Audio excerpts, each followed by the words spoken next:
ঢাকা শহর সহ পুরো বাংলাদেশই ফিটনেসবিহীন ভাঙাচোরা বাসের দখলে। বাংলাদেশের রাস্তায় চলাচল করা বাস এবং ট্রাকগুলোর অবস্থা দেখলে মনে হবে আমরা আফ্রিকার কোনো দরিদ্র দেশের রাস্তায় বসবাস করছি। হাতে গোনা কয়েকটি বিলাসবহুল বাস চলাচল করলেও অধিকাংশই ভারত, মালয়েশিয়া কিংবা ইন্দোনেশিয়া থেকে আমদানি করা। অথচ আমরা বাস ট্রাক তৈরিতে জন্মলগ্ন থেকেই পিছিয়ে থেকেছি। অন্যদিকে বাংলাদেশ সরকার এই বিষয়টিকে গুরুত্ব দিয়ে দেশীয় পরিবহন খাতের উন্নয়ন করছে। ইফাদ অটোস দেশের বৃহত্তম বাণিজ্যিক গাড়ি উৎপাদনকারী প্রতিষ্ঠান। তারা সরকারের সহযোগিতায় দেশীয় চাহিদাকে মাথায় রেখে এসব গাড়ি উৎপাদন করছে। তাদের এই কর্মকাণ্ড শুধুমাত্র পরিবহন খাতেই নতুন দিগন্ত উন্মোচন করেনি, বরং একই সাথে তৈরি করেছে হাজারো মানুষের কর্মসংস্থান। ইতিহাসের পাতায় এই ঘটনাটি একটি মাইলফলক হিসেবে চিহ্নিত হবে, কারণ বাংলাদেশ অটোমোবাইল সেক্টরে প্রথমবারের মতো বিলাসবহুল এসি বাস রপ্তানি করে গৌরব অর্জন করেছে বাংলাদেশ। সম্প্রতি তারা এক সংবাদ বিজ্ঞপ্তিতে এই তথ্যটি জানিয়েছে। প্রথম চালানে তারা 11টি শীতাতপ নিয়ন্ত্রিত বাস রপ্তানি করেছে। কোম্পানি তাদের নিজস্ব কারখানায় এসব বাসের বডি এবং মূল কাঠামো প্রস্তুত করে দেশীয় চাহিদা মিটিয়ে রপ্তানির কাজ করছে।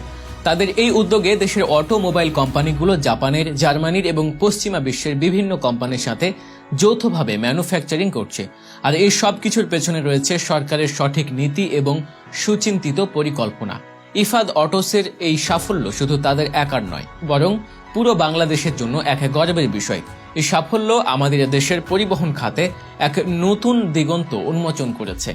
আমরা যে বাস বা ট্রাক ব্যবহার করছি তার বেশিরভাগই কিন্তু আমদানি করা, কিন্তু এখন সেই চিত্র বদলাতে শুরু করেছে। দেশীয় প্রযুক্তির মাধ্যমে আধুনিক বাস ট্রাক তৈরি হচ্ছে এবং সেগুলো বিদেশে রপ্তানিও হচ্ছে। ইফাদ অটোস ঢাকা এবং দেশের বিভিন্ন প্রান্তে তাদের গাড়ি উৎপাদন কারখানা স্থাপন করেছে, যা এই খাতের উন্নয়নে গুরুত্বপূর্ণ ভূমিকা রাখছে। এসব উদ্যোগের ফলে দেশের অর্থনীতি যেমন চাঙ্গা হচ্ছে, তেমনই বাড়ছে কর্মসংস্থান। বাংলাদেশি অটোমোবাইল কোম্পানিগুলো বিশ্ববাজারে নিজেদের জায়গা করে নিচ্ছে, যা আমাদের জন্য অত্যন্ত গর্বের। দেশ যখন বিশ্বমানের গাড়ি উৎপাদন করছে, তখন আমাদের অবশ্যই এই শিল্পকে আরও এগিয়ে নিয়ে যাওয়ার জন্য সরকারের সহযোগিতা প্রয়োজন। ইফাদ অটোসের মতো দেশি কোম্পানিগুলো যদি আরও সুযোগ পায়, তাহলে তারা একদিন দেশের পরিবহন খাতকে আরও সমৃদ্ধ করবে, এটাই প্রত্যাশা। আমরা আশা করব সরকার এই শিল্পকে আরও সহযোগিতা করবে এবং আমাদের দেশও একদিন বিশ্বমানের গাড়ি রপ্তানিকারক দেশ হিসেবে পরিচিতি লাভ করবে।